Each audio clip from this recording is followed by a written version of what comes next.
Good morning, friends. Welcome to the online classes of RRB Group of Schools. In previous lecture, we have learned about the methods of combining two or more simple sentences in a compound sentence. As we have learned, then there are two methods for combination of two or more simple sentences for making a new compound sentence, and they were by using coordinating conjunctions and relative pronoun and adverbs.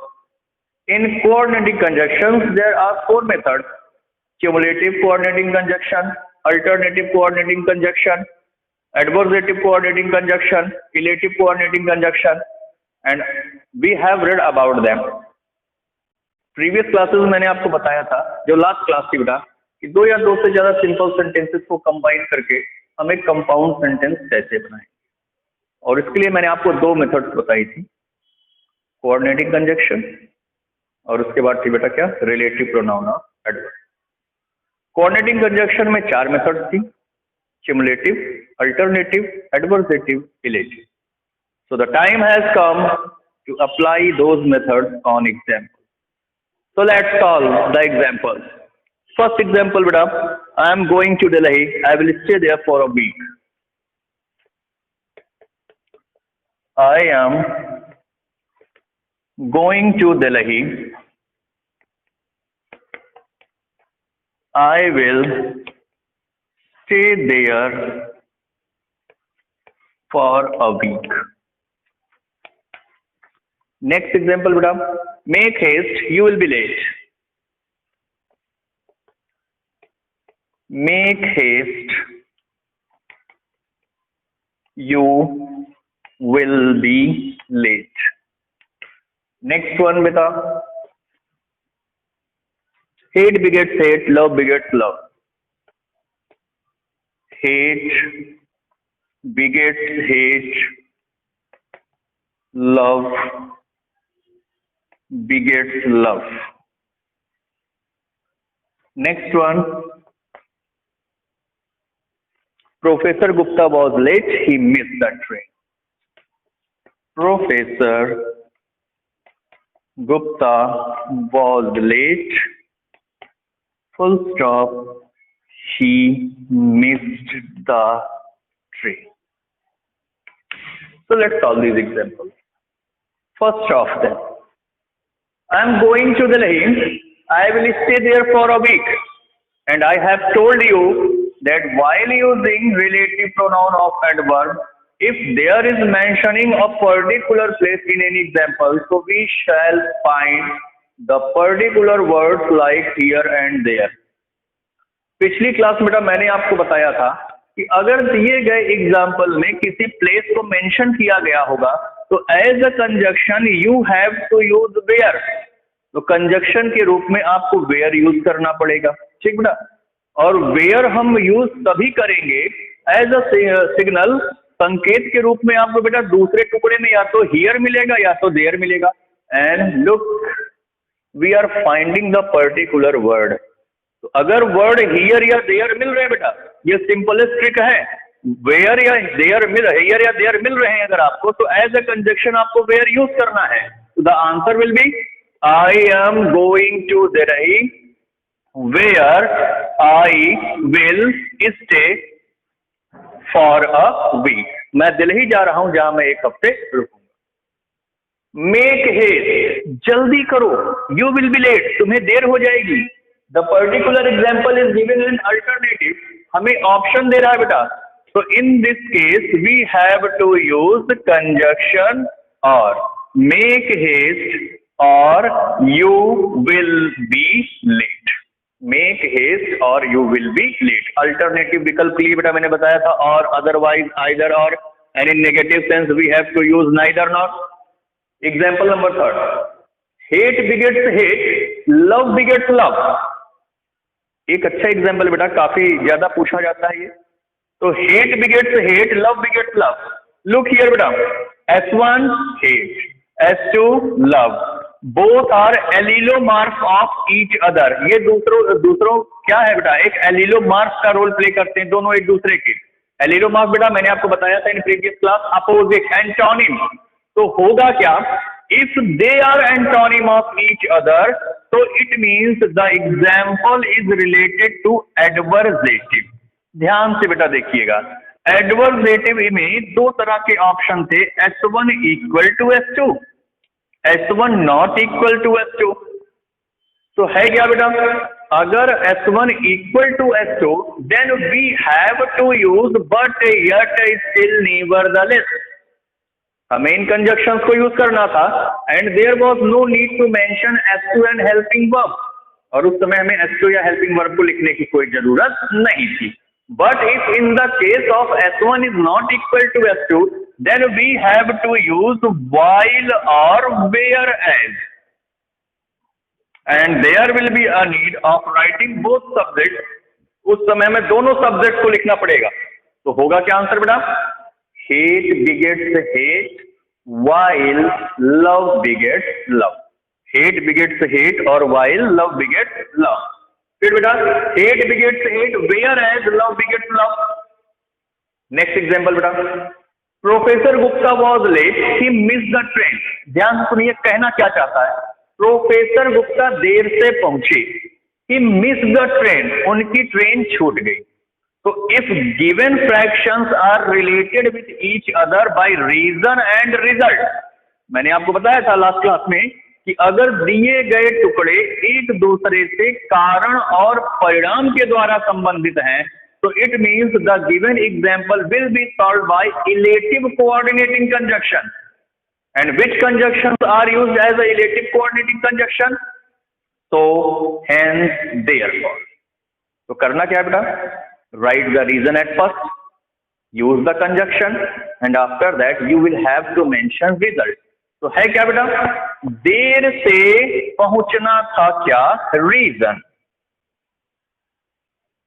और train को miss करना बेटा क्या हुआ, उसका result.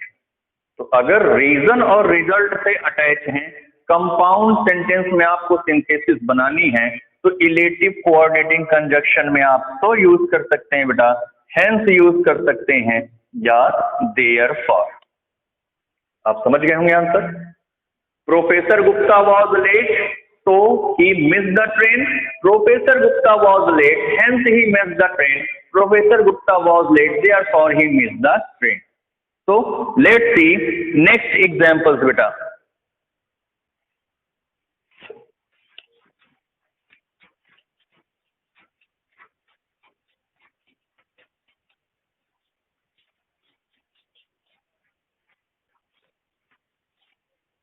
Next example beta, he was in the wrong, he was punished.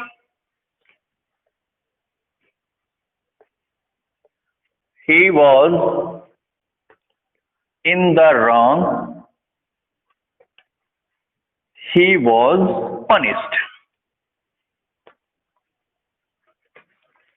Next one, it was a stormy night, he ventured out. ये तो बेटा बहुत इजीली हो जाएगा. He drew his sword, he rushed upon the enemy. He drew his sword, he rushed upon his enemy. Next, good boys work, bad boys make mischief. Good boys work, full stop. Bad boys make mischief. Next one beta, if you lead I shall follow. It is good example. If you lead I shall follow. Let's see beta, आइए sort out कर लेते हैं. He was in the wrong, he was punished. वो गलत था, he was punished, उसे सजा मिली. तो गलत होना बेटा कारण और सजा मिलना उसका परिणाम. तो the example will be solve by illative coordinating conjunction. बाकी आप इसका आंसर बना सकते हैं. इलेटिव कोऑर्डिनेटिंग कंजक्शन में as a conjunction you have to use so, hence और देयरफॉर। हो जाएगा बेटा ना, good. Next one, he drew his sword, उसने अपनी तलवार निकाली। He rushed upon his enemy, वो अपने शत्रु पर टूट पड़ा। The incidents are moving one after another, घटनाएं एक के बाद एक क्रमिक रूप से हो रही हैं। तलवार को उसने निकाला, and rushed upon his enemy, अपने शत्रु पर टूट पड़ा। तो if the incidents are moving one after another, अगर एक के बाद एक घटना क्रम से आगे की ओर बढ़ रही है, तो it means we have to solve this example by cumulative coordinating conjunction. और ध्यान रखिएगा बेटा, घटना केवल एक ही थी, तलवार को निकालना और फिर तलवार को ही लेकर शत्रु पर टूट पड़ना। तो it means if the given incident is a particular one, अगर दी हुई घटना केवल एक है, तो we have to use conjunction and और as well as a form of conjunction. तो अगर घटना एक है तो हमें यहाँ पर बेटा कंजक्शन एंड या एज वेल एज में से किसी को यूज करना होगा। And if S1 and S2 are equal, तो there is no need to mention S2। So what will be the answer? He drew his sword and rushed upon his enemy. Next बेटा, good boys work, bad boys make mischief। आप ये अच्छी तरह देख सकते हैं कि both words are allelomorph of each other। ये एक दूसरे के एंटोनिम है, और एंटोनिम है बेटा तो adversative coordinating conjunction. Adversative coordinating conjunction में आप देखिएगा, if S1 is equal to S2 और if S1 is not equal to S2, देखिए इक्वल नहीं है, तो you have to use while और वेयर एज। ठीक है, ये बेटा important example. If you lead I shall follow, बीच में जरा सिंबल देखिएगा बेटा, कॉमा, इसका मतलब क्या है? ये दोनों टुकड़े सिंपल से बिलोंग नहीं करते, कॉम्प्लेक्स हैं। इससे पहले एक चैप्टर चलता था बेटा एनालिसिस, वाक्यों को तोड़ना, और हम पढ़ रहे हैं बेटा सिंथेसिस, वाक्यों को जोड़ना। पहले तोड़ देते हैं सिंपल में, उसके बाद फिर कंपाउंड में जोड़ देते हैं। आइए देखते हैं बेटा, इफ जो कंजक्शन है बेटा वो बताता क्या है? कंडीशन, शर्त बताता है। और सिंपल सेंटेंस में शर्त इस तरह से नहीं बताई जाती। तो सब्जेक्ट लिखिए बेटा, पहले तोड़ना सिखा रहा हूं मैं आपको, यू। दूसरा देखिए टेंस बेटा, फ्यूचर में, तो यू भी फ्यूचर में। Will, first form of the word lead, full stop, I shall follow. ठीक है, ये है इसका मेन फॉर्म। अब जोड़ दीजिए, कह रहा है कि यू विल लीड, आप जो है लीड करेंगे, आई शैल फॉलो, मैं उसका अनुसरण करूंगा। घटनाक्रम से आगे की ओर बढ़ेगी, तो क्या है? कंजक्शन एंड यूज कर दीजिए, you will lead and I shall follow. कुछ बच्चे ये कहते हैं कि सर इसमें भी तो इलीलोमार्फ है, लीड और फॉलो, तो क्या हम इसे एडवर्सेटिव से नहीं सॉर्ट आउट कर सकते? कर सकते बेटा, आपका आंसर सही होना चाहिए। S1 S2 जो है बेटा, देखिए दोनों अलग हैं, तो आप वाइल भी यूज कर सकते हैं, you will lead while I shall follow, ये भी हो सकता है इसका example. So these were the methods of combination two or more simple sentences in a simple sentence. Now let's move to complex. आइए कॉम्प्लेक्स सेंटेंस की तरफ चलते हैं। क्यों? क्योंकि कॉम्प्लेक्स सेंटेंस की सिंथेसिस भी पेपर में बहुत पूछी जाती है, और ये आपके कोर्स के लिए भी बहुत ही इंपॉर्टेंट है। So let's see the beta complex sentence. Complex sentence. The sentence which contains subordinate clause and principal clause is called complex sentence. ऐसा वाक्य जिसमें आपको प्रिंसिपल क्लॉज और सबऑर्डिनेट क्लॉज दोनों मिलते हैं, उसको हम कॉम्प्लेक्स सेंटेंस कहते हैं, और मैं ये बात आपको बता चुका हूं। So there are three methods in complex sentence बेटा। Number first, noun clause. Number second, adjective clause, and number third, adverb clause. In noun clause बेटा, subject to the verb,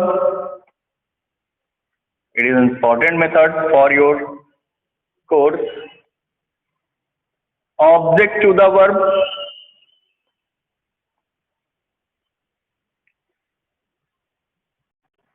object to a preposition,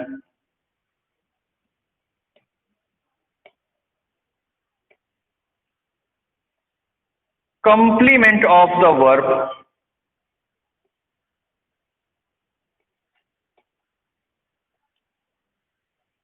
last one, case in opposition.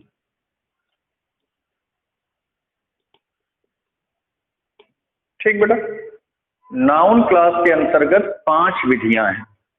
Subject to the verb, object to the verb, object to a preposition, complement of the verb और case in apposition. इन दोनों method से ज्यादा question पूछे जाते हैं board के examination में, और बेटा केस इन अपोजिशन भी कभी कभी आ जाता है। जरा आज इनके बारे में देख लेते हैं, बाकी अप्लाई करने के लिए हम नेक्स्ट वीडियो तक का वेट करेंगे। सब्जेक्ट टू द वर्ब की मेथड क्या कहती है बेटा? We have to use conjunction that at first. सबसे पहले हमें कंजक्शन दैट यूज करना है। After that we have to use principal clause and thereafter subordinate clause. सबसे पहले कंजक्शन दैट यूज कीजिए, उसके बाद प्रिंसिपल क्लॉज, और एट लास्ट का आपको क्या यूज करना है बेटा? Subordinate clause. Object to the verb का ये कहना है कि नहीं, सिर्फ आप ही मुझसे क्यों बड़े हो सकते हैं। इसका ये कहना है कि आप में तो बहुत कुछ तोड़ने फोड़ने की जरूरत पड़ती है, but there is no need to change in myself. और इसने ये कहा subordinate clause, conjunction that and after that principal clause. ठीक है बेटा। Object to a preposition, when object is attached to a preposition, तो उस समय बेटा हम प्रीपोजिशन ऑन वगैरह यूज करते हैं। Complement of the verb, complement जब काम करना शुरू करता है वर्ब के लिए तो complement of the verb. Case in apposition, इनसे आप एक बार पहले मिल चुके हैं। You have read, you have learn, phrase in apposition, just वही मैटर है बेटा। ठीक है, तो इन मेथड को हम अप्लाई करेंगे नेक्स्ट वीडियो में। एडजेक्टिव क्लॉज, जो टुकड़ा एडजेक्टिव की तरह वर्क और बिहेव करे बेटा उसे एडजेक्टिव क्लॉज कहते हैं। नाउन की तरह बिहेव करे तो नाउन क्लॉज कहते हैं। और adverb clause, it is the most important method and you have to learn this formula TPRCM power 2 power 3। ये फार्मूला बेटा, फार्मूले कभी बने बनाए नहीं मिलते। We have to generate it, हमें इसे जनरेट करना पड़ता है। और इसका मतलब क्या है बेटा? T for time, P place, purpose, देखिएगा बेटा, R for reason, R for result, C for comparison,